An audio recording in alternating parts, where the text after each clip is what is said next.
በዶናልድ ትራምፕ ፍላጎት ላይ ውሃ የቸለሰም፣ በአካባቢው ጦርነት ላይ ደግሞ ቤንዚል የሚያርከፈክፍ ሂደት ብለውታል። ኢራን እንደ ቬንዙዌላ ወይስ ኢራን እንደ ኢራን? ምርጫው ነበር። የቴህራን ሰዎች ማንነታቸውን መርጠዋል። ምርጫው ዋጋ የሚያስከፍል ቢሆንም ለመጽናትም ለመጽናናትም ወስነዋል። ከቀናት በፊት ነው የአሜሪካው ፕሬዝዳንት ዶናልድ ትራምፕ ከኤክሶስ ጋር ባደረጉት ቃለ መጠይቅ ስለ ኢራን ተናገሩ። በኢራን የመሪ ምርጫ ላይ እጃችንን ማስገባት አለብን አሉ። ደግሞም የኢራኑ የቀድሞ ሃይማኖታዊ መሪ አሊ ኻሜኒ ልጅ ሙጅተባ ኻሜኒ እንዳይመረጡ አስጠነቀቁ። ይሁን እንጂ ትራምፕ የፈሩት ሆኗል። የኢራን ሃይማኖታዊ መሪዎች ጉባኤ ሙጅተባ ኻሜኒን የአባታቸው ተተኪ አድርጎ መርጧል። ለመሆኑ እኚህ ድምጻቸው በኢራናውያን ዘንድ ተሰምቶ ማያቅ፣ በአደባባይ ተናግረው ያልተደመጡ፣ ነገር ግን በአሜሪካው መሪ የተፈሩ የአሊ ኻሜኒ ሁለተኛ ልጅ ማናቸው? ሙጅተባ ኻሜኒ ከሞት ያመለጡ ናቸው። በእስራኤል ጥቃት አባታቸውና ባለቤታቸውን እንዲሁም እህታቸውን አጥተዋል። መረጃዎች እንደሚነግሩን እርሳቸውም በስፍራው ነበሩና በጥቂቱ ቆስለው ተርፈዋል። የአሜሪካና እስራኤል አንደኛው ኢላማ ነበሩ።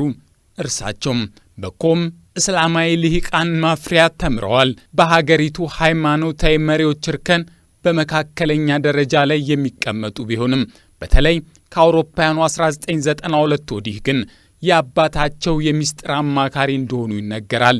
እርግጥ ነው እርሳቸው የአደባባይ ሰው አይደሉም። መናገርም ብዙ እንደማይወዱ ወዳጆቻቸው ይመሰክራሉ። ከመናገር ይልቅ ማድረግ የሚቀናቸው ለኢራን እስላማዊ አብዮታዊ ዘብ ከአባታቸው የበለጠ በጣም የሚቀርቡ፣ በሀገሪቱ ደህንነት ላይ ቅርብ ሚና ያላቸው፣ በኢራን ኢራቅ ጦርነት የመጨረሻ ዓመታት በሐቢብ ባታሊዮን ስር ተሰልፈው የተዋጉ የ56 ዓመት ሰው ናቸው። ብዙዎች ዝምተኛው ሰው ከአባታቸው የተሻለ ለኢራን የኒውክሌር ግንባታ የሚቆረቆሩ እንደሆኑም ያምናሉ። ድምፃቸውን አጥፍተው የአባታቸው ጥላ ሆነው ባለፉት ዓመታት ከጀርባ መቆየታቸው ብዙ አሳውቋቸዋል፣ ብዙ ጉልበትም ሰጥቷቸዋል ይባላል። ለዚህም ይመስላል ትራምፕ እርሱ እንዲመረጥ ፈጽሞ አንፈልግም ሲሉ የተናገሩት። የሲኤንኤኗ ኢታሞር የትራምፕ ፍላጎት ኢራንን እንደ ቬንዙዌላ፣ የኢራኑን ቀጣይ መሪንም እንደ ቬንዙዌላ ፕሬዝዳንት ዴልሲ ሮድሪጌዝ ማድረግ ነበር።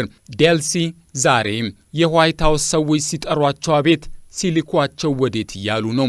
የቬንዙዌላ ነዳጅ እየተቀዳ ወደ አሜሪካ ቢጓዝም ዴልሲ ግን ለምን ሳይሆን ይሁን ብለው ቀጥለዋል።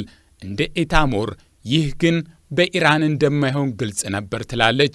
ለዎሎን ድረገጽ የሚጽፈው ናቫሺር ናንዲር እንደሚል ደግሞ አሜሪካና እስራኤል ከአሊ ኻሜኒ የባሰ መሪ እንዳጋጠማቸው ከወዲሁ ማወቅ ይኖርባቸዋል። ናንዲን ለዚህ አስረጅ የሚያደርጋቸውን ነጥቦችም ያስቀምጣል። በቀጣይ ኢራን በአሜሪካና እስራኤል ላይ ከስካሁኑ የመረረ አቋም እንደሚኖራትም ያነሳል።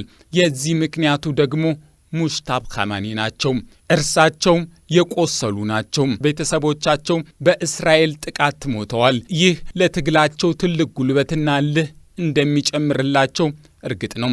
በዚህ ላይ ይህን ጉዳይ ልድገመውና ሙጅተባ ከሀገሪቱ አብዮታዊ ዘብ ጋር ያላቸው ቁርኝት በእጅጉ የጠበቀ ነው።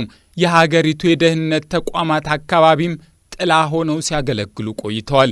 በኢራን የኒውክሌር ግንባታ ላይም ከአባታቸው የበለጠ ጠንካራ አቋም እንዳላቸው ይነገራል። የኒውክሌር ጉዳያችን የድርድር ሐሳብ መሆን አይገባውም የሚል አቋም አላቸው። ደግሞ በዚህ ላይ ኢራናውያኑ እርሳቸውን ለመምረጥ በርካታ መስፈርቶችና ሂደቶችን መዝለል፣ ስርዓቱንም መጣስ ነበረባቸው። ነገሩ እንዲህ ነው። ሙጅተባ በሀገሪቱ የመካከለኛ ደረጃ የሚገኙ መሪ ናቸውና በደረጃ የሚበልጧቸው በርካቶች አሉ። በከፍተኛው እርከን ደረጃ ላይ ካሉት መካከል የጊዜያዊ ምክር ቤት አባል አሊ ራዝ አራፊ ይገኙበታል። እርሳቸውም ለአሊ ኻሜኒ ስፍራ በእጅጉ የቀረቡ ነበር። ከእርሳቸው ቢያልፍ እንኳን ጉምቱ የሃይማኖት መሪ ሙሐሰን አራኪ አሉ። ከዚያ ቢሻገር የቀድሞ የኢራን ሃይማኖታዊ መሪ ልጅ ሐሰን ኻሜኒም ለቦታው ቅርብ ነበሩ። ኢራናውያኑ ግን ይህንን ሁሉ እርከን ተሻግረው ለሙጅተባ ኻሜኒ ስፍራውን መስጠታቸው የሚነግረን ነገር አለ። አንድም ኢራን ካሁኑ በላይ ለጠላቶቿ መራር ሆና መቀጠል እንደምትፈልግ፣ አንድም ደግሞ ኢራን እንደ ቬንዙዌላ እንደማትሆን